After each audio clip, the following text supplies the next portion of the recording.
नमस्कार दोस्तों, JLC top 50 के इस ऑनलाइन प्लेटफॉर्म पे आपका हार्दिक हार्दिक स्वागत है। मैं महेश पाटीदार और आप मेरे साथ पढ़ेंगे जीएस मेंस का जो पेपर 3 है उसका यूनिट नंबर 5 हम स्टार्ट करेंगे। यदि आप जीएलसी टॉप 50 में एडमिशन लेना चाहते हैं ऑनलाइन तो प्ले स्टोर पे जाकर आप जीएलसी टॉप 50 एप्लीकेशन को डाउनलोड करें और वहाँ एनरोल कर सकते हैं। वहीं यदि आप ऑफलाइन अगर लेना चाहते हैं तो आप बहरकुआ इंदौर में जाएं और इस इंस्टीट्यूट या संस्थान में प्रवेश ले सकते हैं। तो जीएलसी आईएएस के इस ऑनलाइन प्लेटफॉर्म में हम अगेन मैं आपके हार्दिक स्वागत करता हूं और मैं महेश पाटीदार हम शुरुआत करते हैं जीएस पेपर 3 यूनिट नंबर 5। सबसे पहले हम यूनिट नंबर 5 का जो है सिलेबस देख लेते हैं। जो ब्रॉडली ये दो पॉइंट या दो बिंदुओं में विभाजित किया गया है, जिसके अंतर्गत पहला बिंदु जो है, पहले बिंदु में पहला टॉपिक है कि संख्याएं एवं प्रकार, इसका हम अध्ययन करेंगे। वहीं दूसरे अगर इसको देखें तो इकाई मापन की विधि। फिर हम बात करेंगे समीकरण की और उनके गुणनखंड की, लाभ हानि की, प्रतिशत की, साधारण एवं चक्रवृद्धि ब्याज, और इसी बिंदु का अंतिम पॉइंट है अनुपात समानुपात। ये पहले वाले बिंदु में आ जाते हैं सारे टॉपिक। वहीं हम सेकंड बिंदु की बात करते हैं तो इसमें सांख्यिकी या स्टैटिस्टिक्स की चर्चा हम करेंगे इस पूरे बिंदु में। फिर इस स्टैटिस्टिक्स के अंदर क्या क्या इंक्लूड है, क्या शामिल है, तो प्रायिकता, केंद्रीय प्रवृत्ति, माध्य, केंद्रीय प्रवृत्ति में क्या क्या आ जाएगा, माध्य है, माध्यिका है एवं बहुलक इसके अंदर आता है। एवं विचरणशीलता की माप भी हम इसमें पढ़ेंगे, प्रादर्श के प्रकार भी हम इसमें पढ़ेंगे। तो कोई भी यूनिट, कोई भी पेपर स्टार्ट करने से पहले हम उसके सिलेबस को बहुत अच्छी तरीके से देखते हैं। हम बात करते हैं, इसी टॉपिक की शुरुआत करते हैं। इसमें हम कवर क्या क्या करेंगे वो देख लेते हैं एक बार। तो सबसे पहले हम इसमें कवर करेंगे संख्याओं के कितने प्रकार हैं, उनकी परिभाषाएं क्या है, उनको कवर करेंगे। संख्या किसे कहते हैं, संख्याओं के प्रकार, उनकी परिभाषा में कौन कौन सी संख्या है। जैसे यहाँ हम देखते हैं कि प्राकृत संख्या है, पूर्ण संख्या पढ़ेंगे, हम सम संख्याएं पढ़ेंगे, विषम संख्याएं पढ़ेंगे। उसी तरीके से हम फिर भाज्य या संयुक्त संख्याएं जिनको कहते हैं हम वो पढ़ेंगे। अभाज्य या असंयुक्त संख्याएं हम पढ़ेंगे। वास्तविक संख्या को हम अच्छे से अध्ययन करेंगे। अवास्तविक संख्या किसे कहते हैं वो भी हम पढ़ेंगे। पूर्ण संख्या क्या होती है वो भी हम देखेंगे। धनात्मक पूर्णांक क्या होते हैं वो भी हम देखेंगे। फिर ऋणात्मक पूर्णांक क्या होते हैं उसका भी अध्ययन हम इस टॉपिक में करेंगे। परिमेय संख्याएं क्या होती है, अपरिमेय संख्याएं क्या होती है, क्रमागत सम संख्याएं क्या होती है, क्रमागत विषम संख्या क्या होती है, संपूर्ण संख्या क्या होती है और द्विआधारी संख्या क्या होती है, इन सभी का अध्ययन हम इस टॉपिक में करेंगे। द्विआधारी संख्या मतलब बाइनरी नंबर हम कहते हैं। आइए शुरुआत करते हैं। अगेन आपका जीएलसी टॉप 50 के इस ऑनलाइन प्लेटफॉर्म पे आपका स्वागत है। पहला क्वेश्चन हमारे सामने आ सकता है कि संख्या किसे कहते हैं। बिल्कुल नॉर्मल रूप से सोचना है कि संख्या किसे कहते हैं।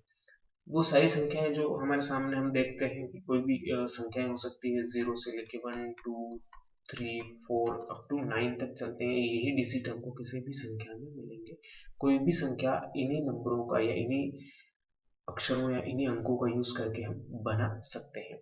चलो इसकी डेफिनेशन देखते हैं कि अंक गणित में कुल 10 संख्याएं हैं। अंक गणित या न्यूमरोलॉजी जिसको हम कहते हैं, इसमें कितनी संख्याएं, टोटल 10 संख्याएं। 0 1 2 3 4 5 6 7 8 और 9, जिनकी मदद से हम अन्य सभी बड़ी संख्याएं बना सकते हैं। हालांकि 0 को पूर्ण संख्या माना गया है। 0 को क्या माना है हमने, पूर्ण संख्या माना है। जो किसी अंक के दाहिने में तरफ आ जाता है तो उसका मान कितना, 10 गुना बढ़ जाता है। यदि मेरे पास यहाँ पे 3 है, इसके आगे में दाहिने तरफ या राइट साइड में मैं इसको क्या 0 अगर ऐड कर दूंगा तो ये क्या बन जाएगा, 30। इसका मतलब ये कि 0 को किसी संख्या के दाहिने साइड हम लगाते हैं, राइट साइड में, तो उसकी वैल्यू 10 गुना बढ़ा देता है। कितनी गुना बढ़ा देता है, 10 गुना। It increase its value up to 10 times. फिर हम आगे बढ़ेंगे कि संख्याओं के प्रकार और उनकी इंडिविजुअल परिभाषाएं देखेंगे हम।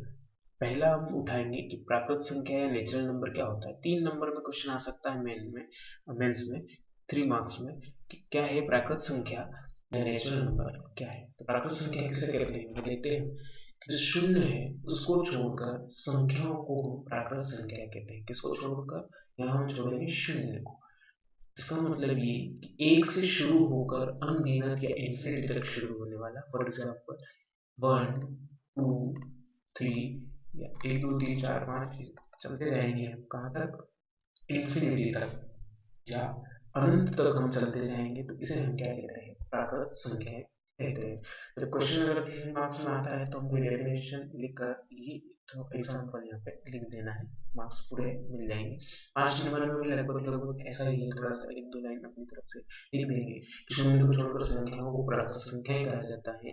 प्राकृत संख्या एक से शुरू होकर अनगिनत तक होती है, जैसे 1 2 3 4 कहाँ तक चलेगी, इनफाइनाइट तक। और नीचे लिख देंगे कि हम नोट डाल के प्राकृत संख्या में शून्य को शामिल नहीं किया जाता है। नेक्स्ट ये अगला हम देखेंगे कि पूर्ण संख्या किसे कहते हैं या होल नंबर क्या है। पूर्ण संख्या अभी हमने क्या पढ़ा था कि प्राकृत संख्या, तो प्राकृत संख्या के परिवार में यदि हम और क्या मिलाते कि प्राकृत संख्या में जीरो को शामिल कर लें, किसको शामिल कर लें, जीरो को शामिल कर लेने पर ये क्या बन जाती है, पूर्ण संख्या।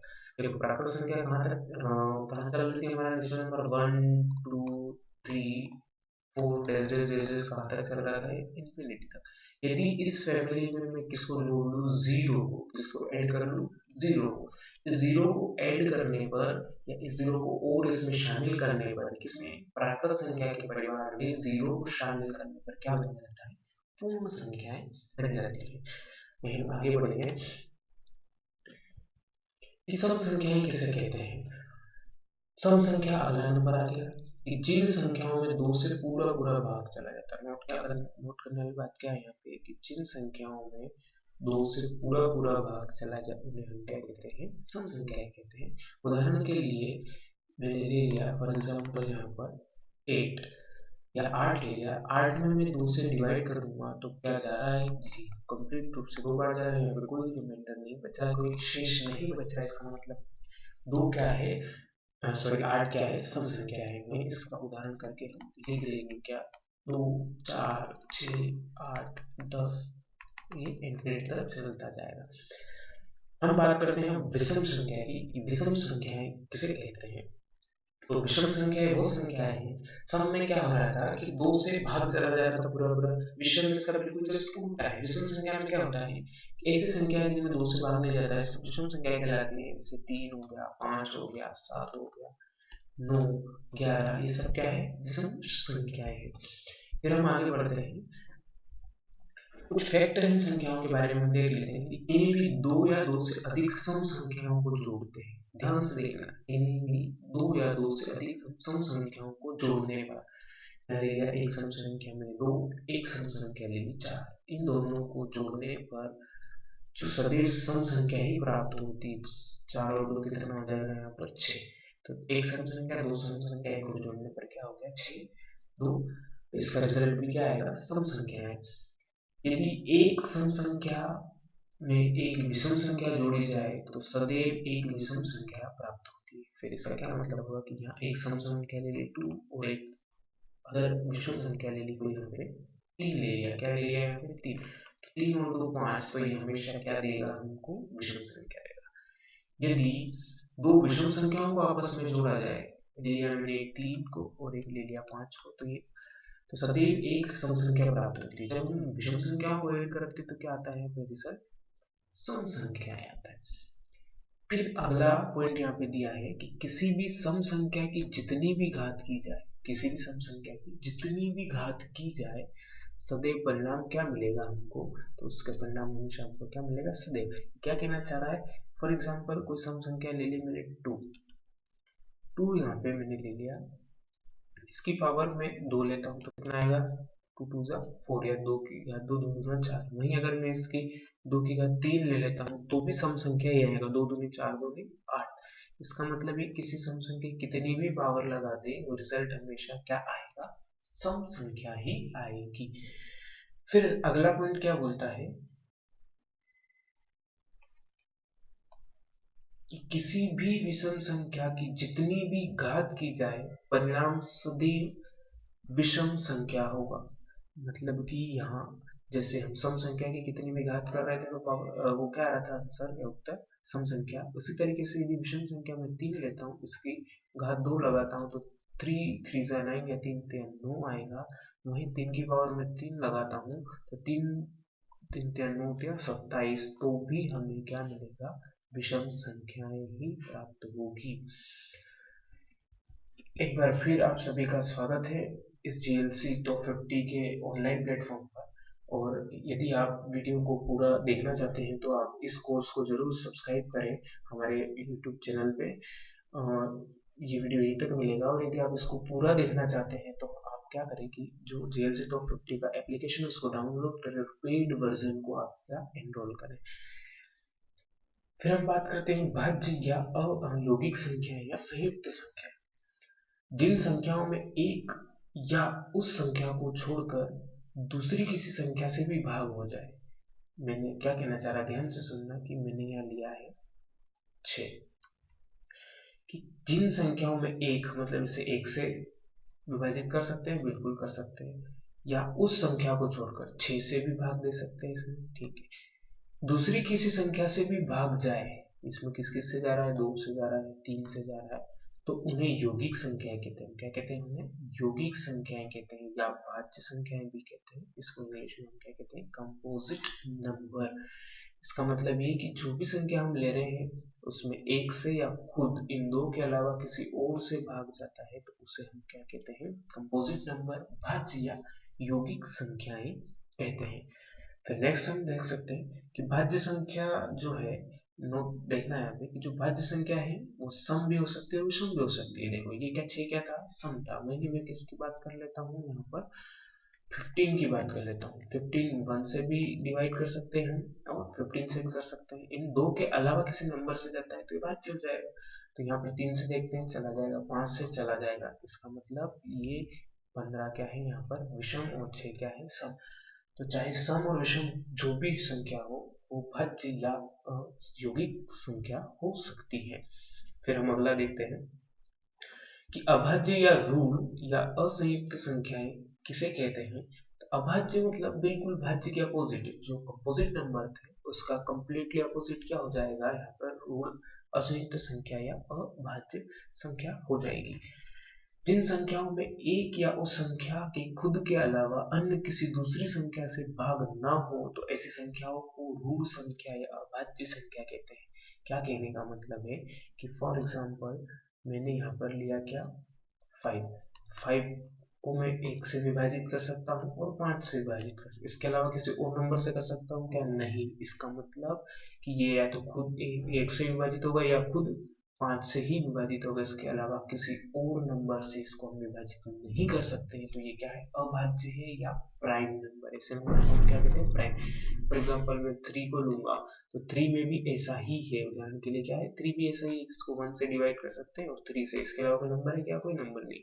वहीं हम 11 को लेते हैं तो इस केस में भी यही है, या तो मैं 1 से डिवाइड करूँ या तो 11 से, इसके अलावा कोई और ऐसा नंबर या ऐसी संख्या नहीं है जिससे मैं इसको डिवाइड कर पाऊँ या इसको विभाजित कर पाऊँ। तो इसे हम क्या कहते हैं, प्राइम नंबर या अभाज्य संख्याएं।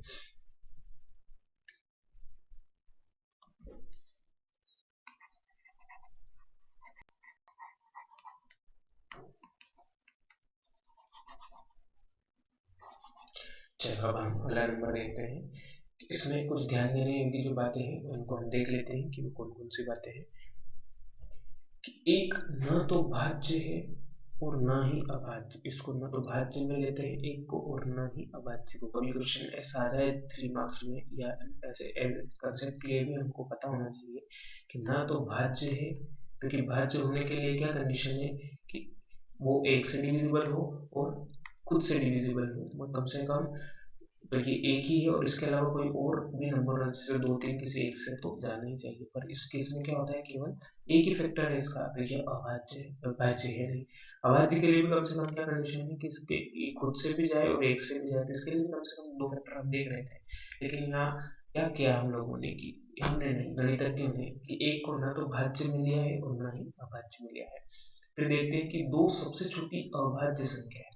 सबसे छोटी अभाज्य कौन सी है, 2 है, यहाँ पे एक को नहीं लेना है क्योंकि 2 केवल एक से जाता है डिवाइड भाग इसमें और दो से जाता है, इसके अलावा इसका कोई फैक्टर नहीं है। इसका मतलब ये कि सबसे छोटी अभाज्य कौन है, वो है 2।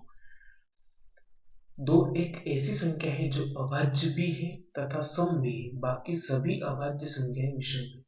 हम देखेंगे कि जितनी भी अभाज्य संख्याएं मिलेगी हम लोगों को, जितने भी प्राइम नंबर को मिलेंगे, मोस्टली क्या होंगे, वो सभी मोस्टली सभी विषम होंगे। क्या होंगे, विषम। पर एकमात्र दो ऐसा है जो सम भी है और अभाज्य भी है। क्या है ये अभाज्य भी है और सम भी है। ठीक है, तो ये चीजें याद रखने की है। फिर हम आगे बढ़ते हैं, परिमेय संख्या किसे कहते हैं। तो परिमेय संख्या क्या होती है, ये जिसको हम रेशनल नंबर कहते हैं, कि जो संख्याएं क बाय ख, या इसको मैं लिख सकता हूँ p बाय q के फॉर्मेट में हो, के रूप में लिखी जा सके, उन्हें हम परिमेय संख्या कहते हैं।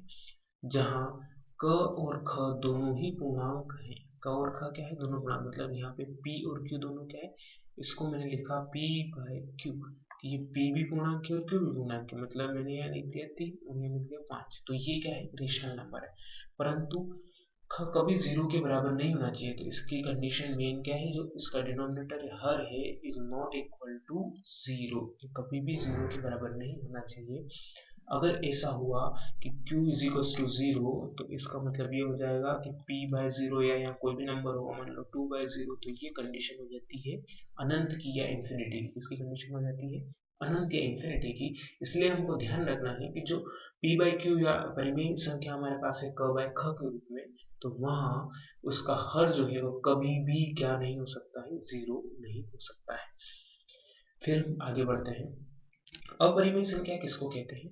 ऐसी संख्याएं जो p बाय q के रूप में या क बाय ख के रूप में नहीं लिख सकते हैं, और उन्हें हम क्या कहते हैं, बस कितना सा चेंज आएगा यहाँ, कि जो संख्याएं क बाय ख के रूप में ऊपर क्या था, लिखी जा सकती है, और यहाँ केवल मोस्टली आपको क्या याद रखना है कि नहीं लिखी जा सके, उन्हें अपरिमेय संख्या कहते हैं। क्या कहते हैं, अपरिमेय संख्या कहते हैं, जहाँ ख और ख दोनों ही पूर्णांक है। यहाँ पे क्या है, p और q।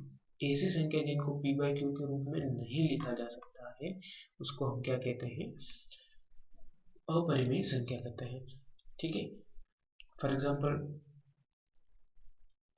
√3, इसको हम नहीं लिख सकते, तो ये क्या है, अपरिमेय संख्या है। फिर वही हम लिख सकते हैं, जैसे कि पाई को देखेंगे, इसको सॉल्व करेंगे तो हम हमेशा 22/7 की वैल्यू को सॉल्व करते जाओ, कभी भी पूरी तरीके से उसमें हम परिमेय संख्या के रूप में नहीं लिख सकते हो, तो 0 पॉइंट चलता ही जाएगा कभी कभी। तो ये हमेशा क्या है, ये अपरिमेय संख्या है। फिर हम बात करते हैं कि वास्तविक संख्या किसे कहते हैं। वास्तविक संख्या किसे कहते हैं,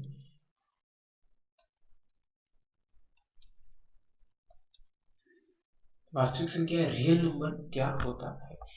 तो परिमेय व अपरिमेय संख्याओं के परिवार को वास्तविक संख्या कहते हैं। मतलब कि जो जितनी भी हमारे पास परिमेय संख्या थी और अपरिमेय संख्या थी, इन सबको हम मिला देते हैं तो हमारे पास क्या आ जाती है, वास्तविक संख्याएं आ जाती है। उदाहरण के लिए 2/5, √3, √9/25, ये सब क्या है, हमारे पास वास्तविक संख्याएं।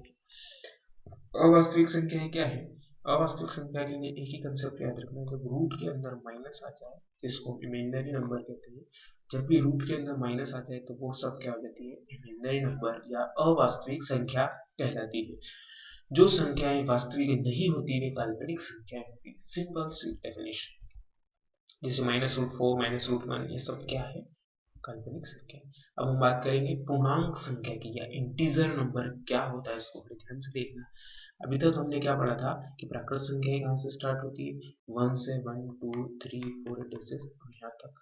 उसमें यदि मैं पूर्ण संख्या बनाना चाहता हूँ तो 0 को भी शामिल करना पड़ेगा। वहीं हम पूर्णांक बनाना चाहते हैं तो -1 -2 ये भी चलेगा कहाँ तक, इंफिनिटी तक। ठीक है, इसकी डेफिनेशन देख लेते हैं कि शून्य सहित सभी धनात्मक और ऋणात्मक प्राकृत संख्याओं के समूह को हम क्या कहते हैं, पूर्णांक संख्या। मतलब 0 को शामिल करेंगे, 1 2 3, और ये कहाँ तक चलता जाएगा, अनंत तक चलता जाएगा। वहीं नेगेटिव में -1 -2 -3, ये भी कहाँ तक चलता जाएगा, इंफिनिटी तक। तो इसको हम क्या कहेंगे, पूर्णांक संख्याएं।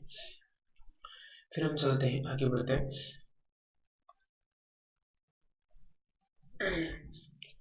उदाहरण इसने दे दिया है -3 -2 -1 ऐसे ये सब क्या है। अब धनात्मक पूर्णांक क्या होता है ये थोड़ा सा देखेंगे। धनात्मक पूर्णांक क्या, पॉजिटिव इंटीजर किसको कहते हैं, जैसे 0 1 2 3 4 5 6 ये सब क्या धनात्मक, जिसके आगे माइनस का साइन नहीं हो। धनात्मक संख्याओं के योज्य प्रतिलोम का मतलब होता है जस्ट माइनस साइन लगा के उसके आगे, वो सभी क्या होते हैं, धनात्मक पूर्णांक होते हैं। अब क्रमागत सम संख्याएं किसे कहते हैं, सम संख्याएं तो हमने पढ़ी है कि जैसे 2 4 6 8 ये सब क्या है, सम संख्याएं इवन नंबर है।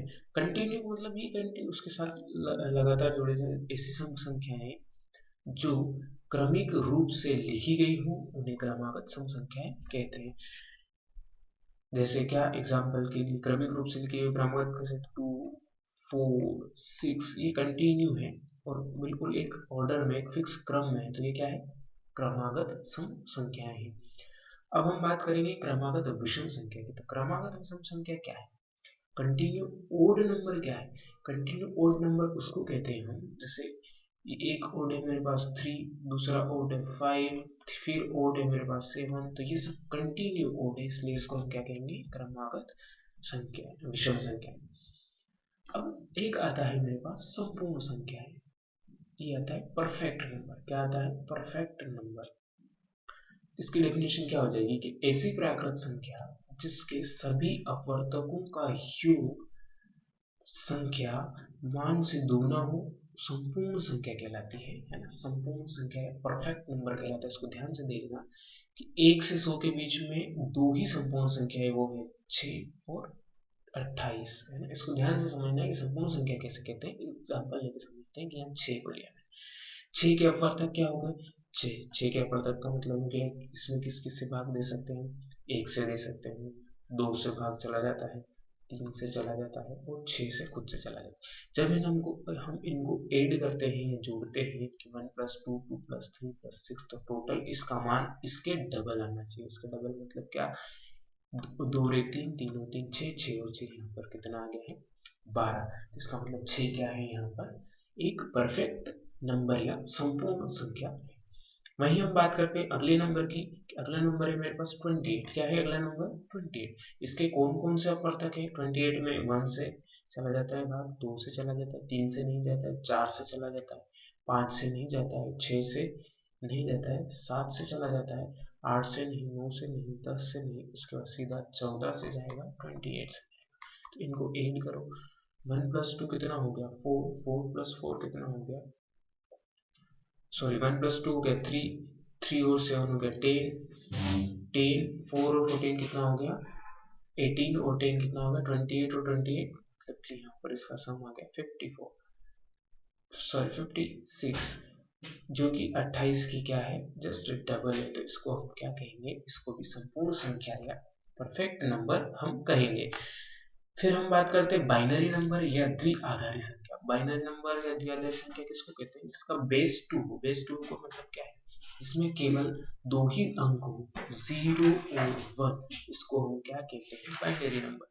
आज के इस कंप्यूटर के युग में हम देख रहे हैं कि बाइनरी नंबर का ही मोस्ट ऑफ यूज हो पा रहा है, उसको हम क्या कहेंगे, बाइनरी नंबर, जिसमें दो अंक होते हैं, कौन से, 0 और 1। अपने जो डेसिमल हम पढ़ते हैं इसमें कितने अंक होते हैं, 10, जैसे 0 1 2 3 4 5 6 7 8 9 और 10 तो होता नहीं है, 10 0 1 से आ जाएगा। तो 0 से लेके 9 तक टोटल 10 अंक होते हैं या 10 अंक होते हैं, तो ये डेसिमल है हमारा सिस्टम। और बाइनरी में केवल 0 और 1 ही चलता है। इसके अलावा ऑक्टल सिस्टम भी होता है जिसमें 0 से 7 तक चलता है, 0 to 7 तक 8 अंक होते हैं। हेक्साडेसिमल चलता है जिसमें 0 से 9 तक चलता है, फिर A B C D E और F तक जाता है। कुल मिला के उसमें 16 अंक होते हैं, 0 से 9 10 11 12 13 14 15 मतलब 15 तक जाता है और एक 0, टोटल 16 अंक होते हैं हेक्साडेसिमल में। द्विआधारी की पहले बात कर लेते हैं कि वे संख्याएं जो शून्य एवं एक से निर्मित होती है, किस किस से, शून्य और एक से निर्मित होती है, द्विआधारी संख्याएं कहलाती है। ऐसी संख्याएं मशीनरी के लिए उपयुक्त है। मशीनरी मतलब जैसे कोडिंग वोडिंग के यूज कर रहे हैं, कोडिंग के लिए फॉर एग्जांपल सीएनसी मशीन ले लिया हमने। सीएनसी मशीन होती है लेथ की, जो कंप्यूटराइज्ड मशीन होती है, इसमें प्रोग्रामिंग करते हैं, या कोई कंप्यूटर हो गया, ऐसी कोई मशीन जैसे प्रोग्राम की रिक्वायरमेंट होती है वहाँ 0 और 1 या बाइनरी लैंग्वेज का हम यूज करते हैं। अब यहाँ पर कुछ इंपॉर्टेंट पॉइंट है वो हम नोट कर लेते हैं कि एक अंक की सबसे बड़ी या सबसे छोटी संख्या क्या है। एक अंक की सबसे छोटी संख्या, एक अंक की सबसे छोटी क्या हो जाएगी, 1 हो जाएगा। वहीं एक अंक की सबसे बड़ी संख्या की बात करें तो वो हो जाएगा मेरे पास क्या, 9। दो अंकों की सबसे छोटी, तो इसमें हमको क्या करना है, 1 तो लेना ही पड़ेगा और उसके पीछे 0 लगा दिया। ये दो अंकों की सबसे छोटी संख्या हो गई। वहीं दो अंकों की सबसे बड़ी संख्या की बात करें तो सबसे बड़ी में हम हमेशा 9 को लेके चलते, तो ये 9 की सबसे बड़ी दो अंकों की संख्या हो गई।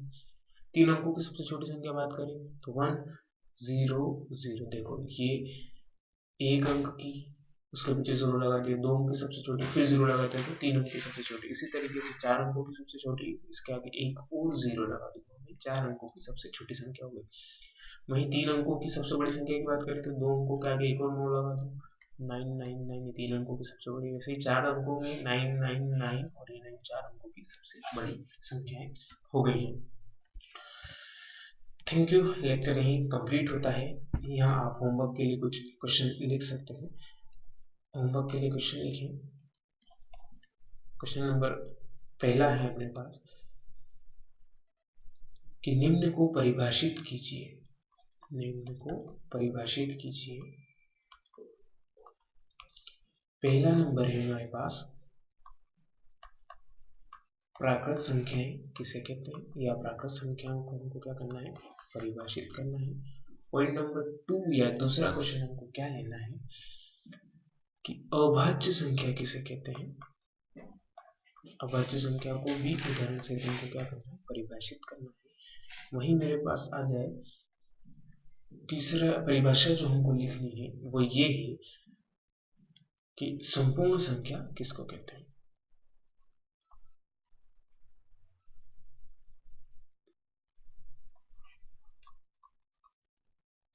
संपूर्ण संख्या किसे कहते हैं। आपको नोट्स जरूर बनाने हैं। यदि हम क्लास नोट्स अपने हैंड रिटन नोट्स बनाते हैं तो उसकी होड़ हम कहीं हो नहीं सकती, सबसे बेस्ट रिवीजन के लिए होता है, इसलिए आप इसको जरूर नोट करें अपने कॉपी में। आज के लिए इतना ही, धन्यवाद।